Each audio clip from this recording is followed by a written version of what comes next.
Bonsoir, rebonsoir à tous pour la troisième fois, puisque c'est maintenant le troisième et dernier moment de cette soirée live Mediapart exclusivement consacrée au cinéma. On va clore d'une manière qui est en apparence un peu plus légère, puisque c'est une comédie dont on va parler, mais qui en vérité n'est pas moins la discussion ne sera pas moins profonde, je pense, qu'au cours des deux plateaux précédents. Je suis avec Marie-Sophie Ferdane, qui vous êtes l'actrice principale, le rôle féminin principal, enfin le rôle féminin, la question se pose précisément, d'un premier long métrage, qui est un premier long métrage à deux titres, d'une part parce que c'est le premier long métrage réalisé par sa réalisatrice qui était Léonore Pourria, mais aussi, et on en parlera un petit peu, même si évidemment vous n'êtes pas spécialiste de la question, parce qu'il s'agit du premier film français produit par la plateforme de streaming Netflix, qui est aujourd'hui mondialement célèbre et qui ne cesse de défrayer la chronique et dont on aura à reparler, je pense, au cours de prochains lives. Et on aura d'autant plus à en reparler qu'il n'est pas impossible que dans un avenir proche, d'autres films, on sait que c'est le cas de films américains, mais que d'autres films français, des premiers films ou pas, soient également produits par Netflix. Il semble qu'un certain nombre de cinéastes français soient aujourd'hui en pourparlers avec Netflix. Dans un instant, on va regarder la bande-annonce. Marie-Sophie Ferdane, vous êtes actrice, comédienne, puisque vous avez été pendant 6 ans, je crois, pensionnaire à la Comédie Française. Oui. Donc vous avez joué aussi bien pour le théâtre que pour le cinéma. Je crois pour l'instant davantage la scène que le cinéma. Le film d'Léonore Pourria, je crois que c'est votre premier rôle principal, n'est-ce pas ? Pour le cinéma, oui. Pour le cinéma, oui. Donc c'est un film c'est une comédie dont le thème est directement, on ne peut plus directement en rapport avec certaines des questions qu'on a abordées précédemment, qui est la question du genre. Et comme le synopsis est un tout petit peu compliqué à expliquer, ou en tout cas à rendre sensible pour quelqu'un qui n'aurait pas vu le film, je propose qu'on regarde tout de suite la bande-annonce, et puis ensuite on discute ensemble. Je peux vous proposer un verre ? Champagne, jus d'orange ? Vous savez comment on appelle un cocktail à base de champagne et de jus d'orange ? Oui, un mimosa. Vos lèvres, elles forment un cœur, là. C'est très joli. Et nous, on se revoit quand ? Dans une autre vie.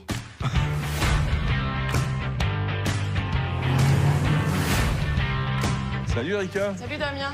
Tu veux pas venir prendre un petit apéro, là ? Arrête, me tente pas. Coquine. Damien ? Où sont mes jeans ? Qu'est-ce que c'est que ces fringues ? Merde. Bonjour, Sexy. Moi, je vous dis qu'il y a un pépin. Je me suis réveillé un beau matin dans une société aberrante Je suis dans un univers parallèle. où les femmes me disaient ce que je devais faire. Sibylle, oh, ça va ? C'est pas fini, là ? Non. On marche sur la tête. Je viens pas de votre monde. Il manque pas grand-chose pour que tous tes projets voient le jour.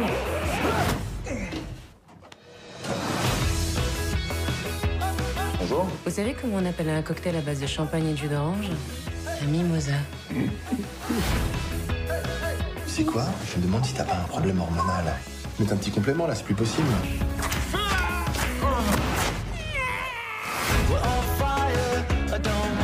D'habitude, je fais tout pour me débarrasser des meufs.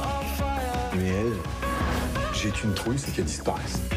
Imaginez un monde où ce sont les femmes qui se font belles pour moi. C'est moi qui leur fais des compliments. Quelle horreur ! T'en penses quoi ? T'as raison.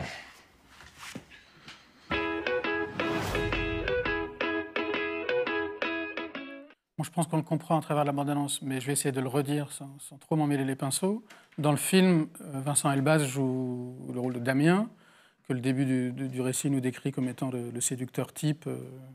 Le mâle alpha. Le mâle alpha, assez macho, qui, après s'être pris un poteau, se réveille dans un monde où les rôles sont inversés et où tous les stéréotypes ordinairement associés aux femmes le sont aux hommes et inversement. Et vous jouez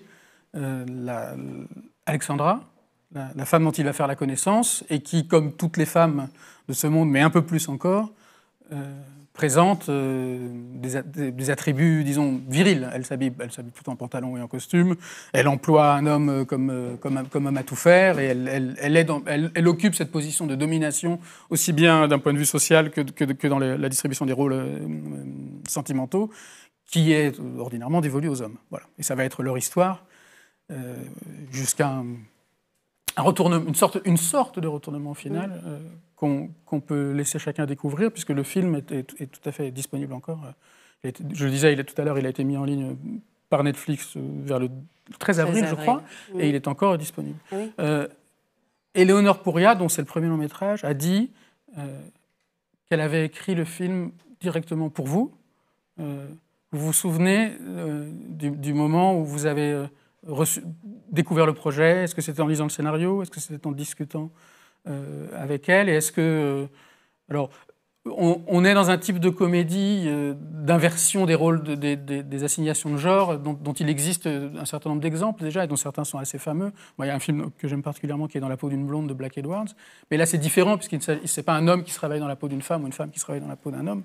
C'est un homme qui se réveille dans la peau d'un homme, sauf que l'homme est féminisé, quoi.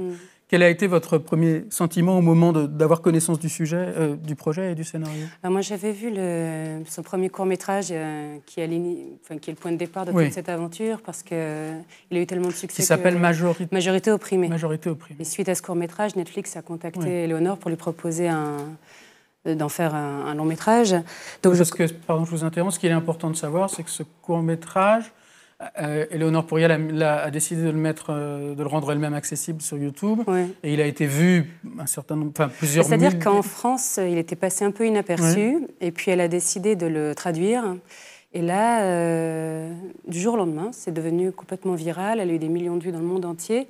Et suite à ça, elle a été contactée par Netflix, qui lui a dit « le sujet nous intéresse ». Et ce qui n'intéressait pas du tout en France est devenu un projet américain soutenu par une production américaine. D'accord. Et elle a été libre d'écrire le scénario. Il savait dans quel type d'univers elle allait. Moi, je savais qu'elle travaillait dessus parce qu'elle m'avait proposé le court-métrage, mais à l'époque, j'étais à la Comédie Française et je n'avais pas pu me rendre disponible pour le tournage. Donc, je connaissais son univers. Et j'avoue que j'ai eu un grand choc en lisant le scénario parce que je le trouve fantastique d'intelligence, parce que c'est pas juste une inversion, c'est pas un homme qui se réveille dans la peau d'une blonde, ou ce qu'on voit des fois de manière un peu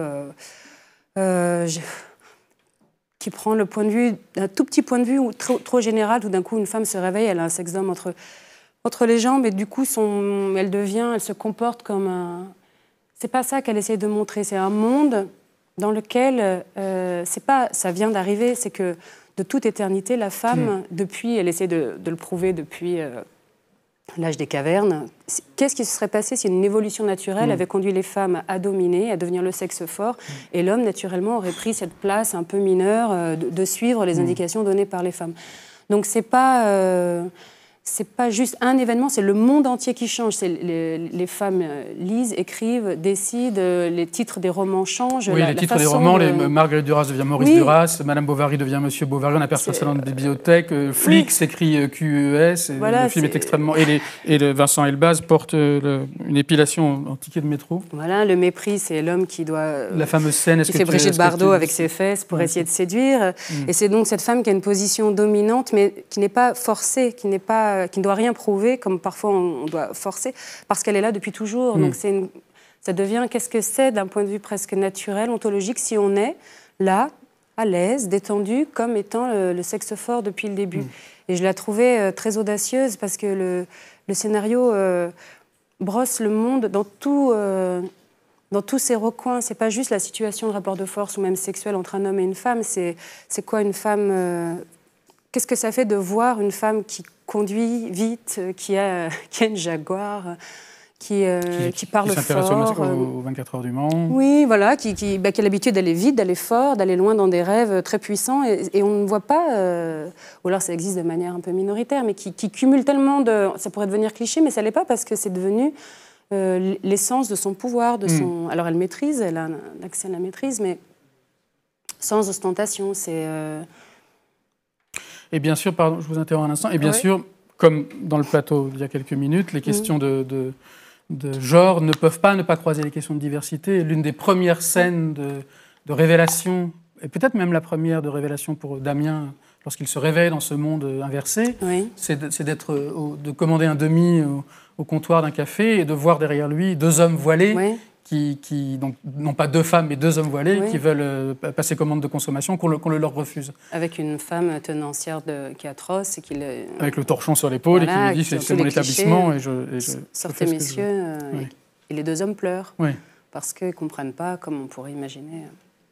Et en termes de jeu, comment les choses... Parce que c'est un peu aussi le fil rouge de ce soir. Bien sûr, on sait qu'une des premières choses qui est demandée à une actrice lorsqu'elle interprète un rôle, c'est d'être une image de la féminité. Et voilà.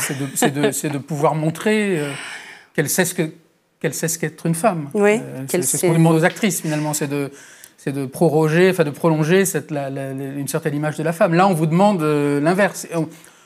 On vous demande l'inverse, et pas tout à fait l'inverse, puisqu'on ne vous demande pas de jouer un homme, ou de jouer une homasse, comme ça existe parfois. On vous demande de jouer une femme qui aurait la position, puisque vous avez très bien décrit à l'instant, la position de domination de toute éternité qui est... C'est ça qui est intéressant dans ce que vous dites, parce que c'est pas essayer de calquer un comportement. Moi, je me souviens des premières rencontres, donc j'étais face à Vincent Elbaz, qui est un acteur fantastique, un partenaire extraordinaire, et qui a en plus la définition physique optimale d'une beauté, d'un magnétisme. Il arrive, on sent bien que quelque chose se passe chez les filles.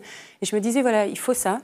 Je veux être lui. Donc en fait, je n'avais pas d'idée a priori, mais puisqu'il y a cette inversion des rôles, je regardais comment il se positionnait, comment il parle. Oui, même je regarde comment vous tenez, vous. Je suis désolée. Moi, je vous en prie. Mais vous êtes bien, vous êtes comme ça. Parfois, je regardais tout à l'heure. Et les filles, on peut... Comme tout à l'heure, quand les filles parlaient, on a tendance aussi parfois à écouter un peu comme ça. On a cette chose un petit peu de soumission qu'on ne sait même pas qu'on a. Mais simplement, on est dans des positions d'écoute où on croise les jambes et on se tient. Et si moi, maintenant, je commence à vous écouter comme ça, oui, mais c'est tout bête. Mais Vincent Elbaz, il arrive dans les scènes, chez le producteur, il est comme ça, il est tranquille, il est bien. Et moi, je me suis dit, je vais essayer de voir ce que ça me fait, moi, d'essayer d'être comme ça tout le temps. Et ça décoiffe, en fait, parce que c'était juste de dire que les actrices, on doit manier peut-être encore plus que les autres femmes l'art de séduire, sans séduire, mais tout en sachant qu'on séduit, correspondre. C'est infernal. C'est infernal. C'est notre tragédie. Je ne parle pas en connaissance de cause, mais... Oui, c'est infernal. Mais là, on vous dit, donc, on enlève le maquillage, on enlève les coiffures, les bijoux, la jolie robe qui flatte bien les formes. Moi, déjà, ça a commencé... je suis allée dans un magasin d'hommes. Donc, ça interroge, d'ailleurs, parce que votre corps est paramétré selon des clichés. Moi, je suis assez androgyne, je suis grande, donc j'aime bien m'habiller de manière un peu unisexe. Mais c'est pas la même chose, les vêtements de femmes pensés à la manière unisexe, que de s'habiller chez un homme. C'est-à-dire qu'un jean fait pour un homme, avec des cuisses beaucoup plus larges, qui tombent, votre corps disparaît. Les chaussures, les bottes pour hommes, vos pieds disparaissent, votre démarche s'alourdit. La chemise, j'étais aussi chez un costumier pour prendre le complet que j'ai. C'était que des gabarits d'hommes, et qui déjà définissent une allure, une position. On ne se tient pas de la même manière avec une jupe ou des choses qui moulent votre corps. Là, tout disparaît, enfin d'autres choses apparaissent, mais les attributs habituels disparaissent. Et ensuite, ce qui était bien, c'est que Vincent m'a emmenée dans son cours de boxe.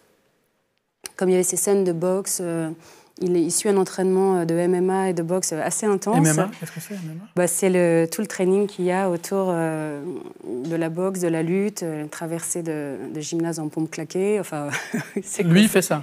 Et donc moi, ouais. Et il a ce corps très musclé, très compétitif comme ça. Il a fallu que j'acquière ça. Et avec ça, toute la gestuelle, la détente qui va avec, l'ambiance du gymnase, quoi. On a fait de la lutte, prendre le corps de quelqu'un qu'on ne connaît pas, le retourner, monter dessus. Faites attention à comment vous tenez maintenant. Je fais très attention. Votre main devant la bouche et tout. Relax. Ouais, c'est bien. Vous n'êtes pas regardé, bien sûr. Non, c'est pas comme je ne suis pas une femme. Et donc voilà, je ne sais plus d'où on est parti, mais petit à petit, il fallait défaire le féminin, prendre certaines caractéristiques du masculin, mais garder à l'esprit... moi, je ne voulais pas tomber dans une caricature ou dans une chose. Il fallait que le feu intérieur des des émotions, de la sensibilité reste intacte, parce qu'il ne s'agit pas que les sentiments, que tout soit traité à la louche, que tout devienne énorme parce que le masque est trop lourd. Donc il fallait que les nuances ou c'est pas un travestissement, il fallait que l'androgynie, c'est comme une troisième voie, ce qui est montré. Pour moi, c'est une troisième voie, c'est ni homme ni femme, c'est une chose nouvelle qui émerge quand on n'est pas défini par son sexe premier. Voilà. Vous savez, à New York, là, quand vous rencontrez des jeunes qui vous disent « moi, je suis fluide Oui. ». Ah ouais, vous êtes fluide, ça veut dire quoi? C'est que pour eux, les définitions, elles sont complètement obsolètes. La sexualité évolue et on n'est pas à 20 ans ce qu'on sera à 40, ça dépend des rencontres. Et moi, je me suis dit que ça pouvait aider d'être plus souple comme ça dans cette approche d'une sexualité plus fluide. Mais ce que je trouve intéressant aussi dans le fait que vous soyez associé à Vincent Elbaz, peut-être on n'a pas la même impression, c'est qu'il est, bien qu'il soit très, je sais pas, très bien fait, peu importe, il a une forme d'espièglerie et de presque de fragilité qui n'en fait pas tout à fait un parangon de virilité. Avant même le moment. Mais je parlais physiquement, oui, ça, c'est sûr sa carrure. Je pense qu'il est beaucoup plus aujourd'hui qu'à ses débuts. Voilà, mais ce qui dégage quand il rentre dans une pièce aujourd'hui, c'est assez.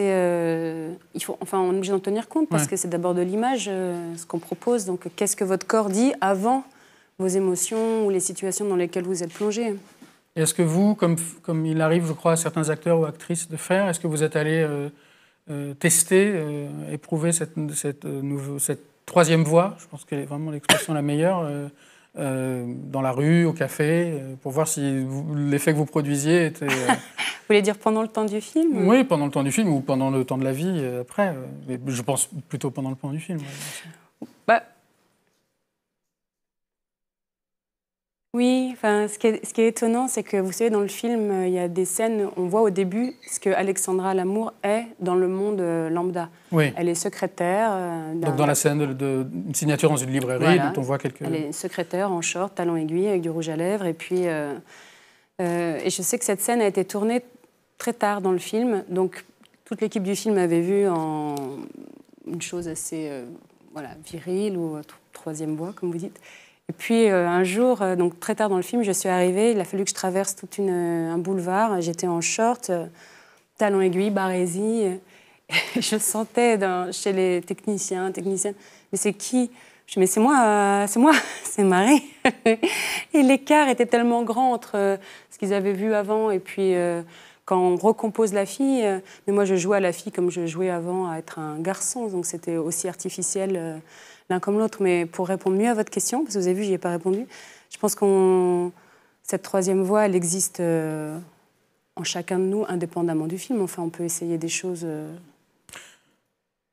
Non, je reprends ce que vous disiez à l'instant. C'était prémédité, le fait que cette scène, qui en fait est la première, est votre première dans le film, soit tournée en dernier? Non, je crois pas, c'est les hasards. Parce que c'est intéressant, c'est que du coup, ça fait vraiment apparaître aussi pour vous cette féminité que vous avez au début et qui est évidemment donnée comme naturelle, ça la fait apparaître pour ce qu'elle est, et rappelait très bien Rebecca Zlotowski tout à l'heure, une construction. Puisque vous êtes... Voilà. Ah oui, en représentation. Et puis on s'est amusé à la construire des pieds à la tête pour qu'elle soit signifiante. Parce que du coup, ce féminin-là est super signifiant, donc il faut faire attention à tous les détails. Alors, un autre aspect qui est important, et je sais peut-être la question est sans objet, et vous me le direz tout de suite, c'est que et vous êtes actrice, vous n'êtes pas spécialiste évidemment de ce genre de questions, mais on assiste aujourd'hui à disons pendant longtemps, pour dire des choses comme ça, il y avait les films pour le cinéma, les téléfilms pour la télévision.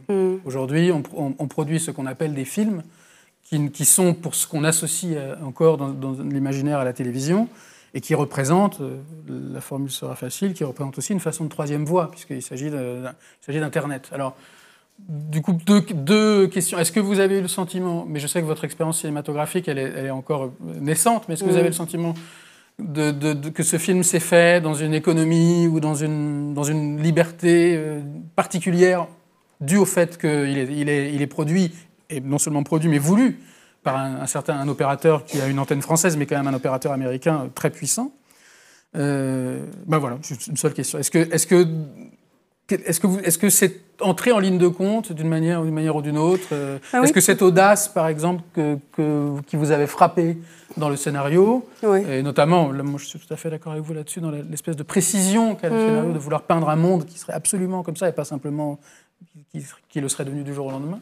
Est-ce que vous avez le sentiment que c'est une audace qui s'exerçait plus facilement là qu'ailleurs ? Oui, mais déjà dans l'histoire du projet, c'est marqué parce qu'en France, dans les circuits classiques, je sais qu'Éléonore a proposé son film de manière à rencontrer des distributeurs français. On parle du projet de long métrage. Oui, enfin de l'idée de faire... Déjà, le court métrage n'avait pas eu de Donc c'est un projet qu'elle avait pour elle-même d'une certaine façon, et pour le cinéma, pour les réseaux. Elle pensait à le développer de manière plus longue parce que ça a eu beaucoup d'impact. Et au début, elle l'avait proposé en France. Et c'est parce que Netflix a eu ce coup est venu la chercher que tout s'est débloqué très rapidement.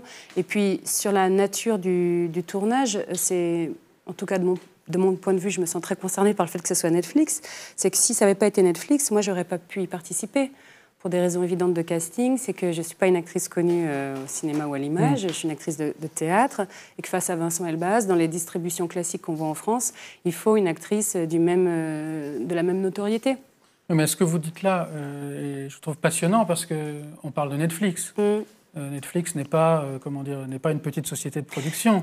Netflix représente, pour beaucoup aujourd'hui, dans les débats dans lesquels il est pris, représente, disons, le capital et la menace. Et ce qui vient menacer, disons, le cinéma d'auteur à la française, je suis vraiment... il est un peu tard, je deviens un peu grossier. mais c'est intéressant de ce que vous dites, parce que moi, je serais plutôt d'accord avec vous. Je pense que les choses sont plus compliquées que ça. On a tendance à polariser les choses de manière très forte et à penser que Netflix est une espèce disons, je sais pas quoi, un équivalent d'Amazon.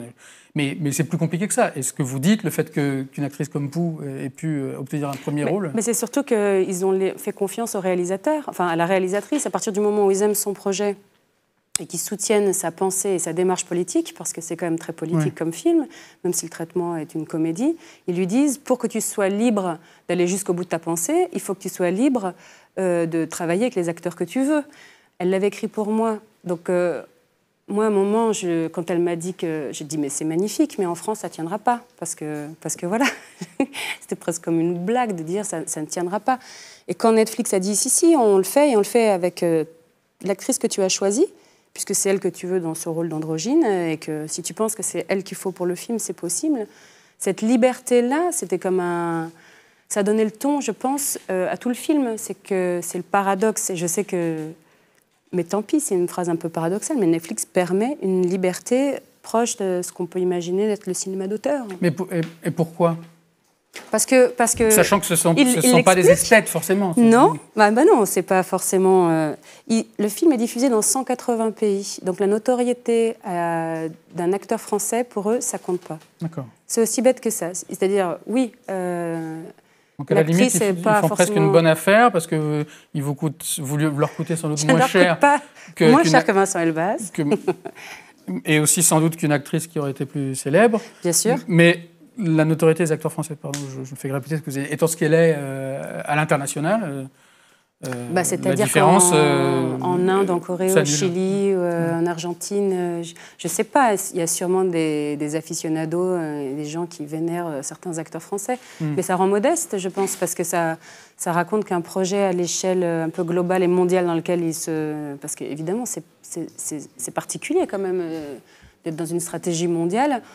La valeur locale doit être réinterrogée. Voilà. Et pour un film comme celui-là, l'environnement de production, l'équipe, les interlocuteurs, les décideurs étaient différents que sur un film, disons... C'était des producteurs américains. Pour le cinéma, et puis... Mais le film vous n'avez pas tourné deux versions. Vous avez tourné, parce que le film est disponible sur Netflix US, donc, mais sous-titré. Il n'existe pas une version parlée en anglais. Non. En VO, vous voulez dire pour que lorsque un abonné américain de Netflix veut avoir accès au film, il le regarde en français, sous-titré en anglais, c'est ça? Non, il y a des versions doublées. D'accord. Que je n'ai pas vues. Donc ils auraient pu vouloir, et là on aurait retrouvé, d'ailleurs c'est très intéressant, parce qu'on a retrouvé des choses qui existaient dans le cinéma au moment du passage du muet au parlant, donc des vieilles choses. Ils auraient pu vouloir que ce soit tourné 2 ou 3 versions, par exemple. Oui, bah écoutez, non. Non, d'accord. Ça n'a pas été du tout Je ne crois pas. Bon. Mais il y a peut-être une chose... Enfin, et encore la discussion qu'on a le dément, mais il y a peut-être une chose qui manque quand même lorsqu'on participe à un projet comme celui-là, même s'il a tous les atouts que vous avez décrits, c'est un certain type d'interaction, enfin de rencontre qu'on peut avoir avec le public, par exemple. Oui, alors le jour de la sortie, le 13 avril, c'était un jour un peu en creux parce que justement il n'y avait pas de sortie dans les salles, donc c'est ce rapport qu'on peut avoir d'habitude de voir les gens, voir les affiches, ça devient concret, on sent les choses arriver. Là, on se passait des coups de fil avec les membres de l'équipe, mais c'était flou, abstrait, c'était un peu délicat. Moi, j'étais au théâtre ce soir-là, je me disais, bon, voilà, quelque part dans le monde, enfin, dans beaucoup de pays, le film est disponible, je ne sais pas comment il va être reçu, vu. Et c'est un sentiment un peu étrange, comme il manquait le concret de la première projection, où on peut sentir ce qui se passe dans la salle, avec les gens en face de nous. Donc ça, c'est vrai. Il y a quand même eu une projection pour l'équipe ou pour les amis ou pour... Oui, en forme des images, on a fait ça pour l'équipe, mais pas du tout ouverte à l'extérieur. D'accord. Oui, donc le 13 avril, vous n'avez pas fait même une sorte de semblant de soirée chiffre Moi, je joue au théâtre. 23 000 connexions au Chili, le on Paraguay est un peu a en retard. eu une soirée chiffre un peu plus tard, une semaine après, qui a été donnée par les Américains et qui était très, très, très heureux des chiffres. Ah oui. Dont vous vous souvenez pas précisément? C'était premier en France, dans les 3 premiers aux États-Unis, 5 premiers en Amérique du Sud. Parce qu'on sait, moi c'est quelque chose que je trouve très, très intriguant, on sait qu'un des autres paradoxes de Netflix, c'est que Netflix peut investir beaucoup d'argent dans des séries, y compris même dans des séries qui ne marchent pas, ou qui sont... dont la réception est très mauvaise, par exemple une série française comme Marseille, qui a une réception absolument catastrophique, et peut souhaiter continuer. Alors Marseille, c'est un exemple à part, mais disons peut investir beaucoup d'argent dans certaines séries, sans se soucier du nombre de personnes qui effectivement la regarderont, et sans, parce que pour eux, une partie très importante, enfin disons une partie importante de leur production, en tout cas ce qu'ils produisent de nouveau, parce que sur Netflix aussi il y a tout un truc de rediffusion, on peut voir Friends en ce moment, enfin, voilà. Parce que pour eux, ça fonctionne comme pour dire un peu vulgairement, comme un aspirateur à abonnés. C'est-à-dire que ce sont des produits d'appel. C'est-à-dire que les gens se disent, puisque Netflix produit ça, ça veut dire que Netflix est sensible au nouveau, donc je vais m'abonner à Netflix, et puis peut-être je ne regarderai pas ça, mais ça a une utilité publicitaire. Ça, c'est aussi une chose assez étonnante. Netflix produit aujourd'hui Martin Scorsese, produira voilà. Et sans doute qu'ils n'en attendent pas de rentrer d'argent là-dessus, mais ils savent que ça va drainer des abonnés. C'était un pari, ce film. Ce n'était pas une méga production, ils n'ont pas mis beaucoup d'argent, et c'était plutôt une volonté. En tout cas, c'était défendu par une volonté de faire un film politique différent, féministe. C'était avant l'affaire Weinstein, c'était avant beaucoup de choses, mais ils ont vu... Masculiste, qui est un adjectif qui est introduit dans le film. C'est laid ce mot, hein. Masculiste, on l'entend jamais. C'est parce qu'on ne s'est pas habitué. Et c'est une sorte de pari qui était vraiment porté... c'est pas un pari commercial, c'est plutôt un pari de fond. Et aussi bien pour vous que pour Éléonore Pourriat, il va y avoir peut-être des suites avec Netflix, de choses... Vous voulez dire la saison 2? Non, mais pas... Des projets possibles. Oui, est-ce que par exemple, bon, là, je vous demande un peu de sa façon de parler à sa place, mais est-ce qu'Éléonore Pourriat va réaliser peut-être un 2e film dans ces mêmes conditions? Vous savez... Ça, je ne sais pas. Je sais qu'elle est en train de travailler à d'autres choses, mais je ne sais pas exactement les... Et vous? Quels sont dans les mois qui viennent, quels sont les tournages, les projets, les choses, aussi bien au théâtre, au cinéma? Alors là, je suis au théâtre à partir de la semaine prochaine. J'ai joué La Dame aux Camélias dans une mise en scène d'Arthur Noziciel. Puis je tourne aussi La 7e vie de Patti Smith, à Paris et autour. Et puis dans 6 mois sort une série que j'ai tournée cet hiver sur la Philharmonie de Paris, qui s'appelle Philharmonia, dans laquelle je joue une chef d'orchestre. Et qui sera sur quelle chaîne? France 2. Bon, Marie-Sophie, je vous remercie beaucoup. Merci.